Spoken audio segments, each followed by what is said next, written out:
योजनेबाबतची माहिती दिलेली आहे। गेल्या 24 तासात 80 लाख महिलांच्या बँक खात्यात पैसे जमा झालेत, अशी माहिती त्यांनी दिली आहे। कालपासून पैसे हस्तांतरित करायला सुरुवात झालेली आहे।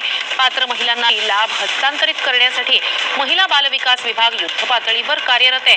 आम्ही 2 दिवसापूर्वी साधारणपणे जाहीर केलं लाडकी बहीण योजनेचा जुलै महिन्याचा हप्ता हा वितरित होण्याची सुरुवात होईल। कालपासून ती सुरुवात झालेली आहे। त्याच्यामुळे पुढच्या 2-3 दिवसाच्या कालावधीमध्ये पात्र लाभार्थ्यांच्या खात्यामध्ये ते लाभ आपल्याला दिलेले काही अकाउंट आहेत आणि काही 4 महिलांनी अकाउंट काढलेले आहेत, पण त्यांना लाभ मिळतो। एक डेटा आहे जो माहिती व शिक्षण विभाग तंत्रज्ञान विभागाने आमच्याकडे दिलेला आहे। त्याचा संपूर्ण त्या ठिकाणी 15 दिवसाचा कालावधी ही साधारणपणे आम्हाला ग्राउंड लेवलची स्क्रुटिनी करायला लागणार आहे आणि तो कालावधी झाल्यानंतर तो आकडा किती आहे हा त्या ठिकाणी निश्चित करता येईल। पण साधारणपणे जर पुरुषांनी किंवा चुकीच्या व्यक्तींनी त्या योजनेचा लाभ घेतला असेल तर त्यांच्यावर कडक कारवाई आणि ती वसूल करण्याच्या दृष्टिकोनातून सुद्धा शासन अशाच नवनवीन अपडेटसाठी व्हिडिओला लाईक करा, चॅनलला सबस्क्राईब करा।